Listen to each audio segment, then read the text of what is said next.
கலிமாவின் வளமான கடமை சிறந்து நல்ல கருத்தோடு ஈமானில் கனிவுடன் நிறைந்து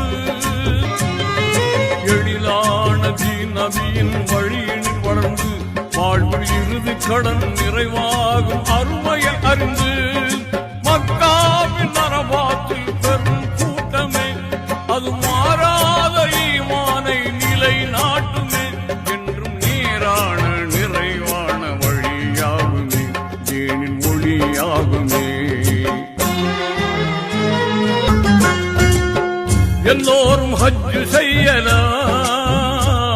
வல்லோனின் காபாவை காணலாம் வண்ணமுடன் வாழலாம் சின்னமுடன் சேரலாம் சொந்தமுடன் இறைவனிடம் கைகளேந்தலாம் தொழுது துவா கேட்கலாம்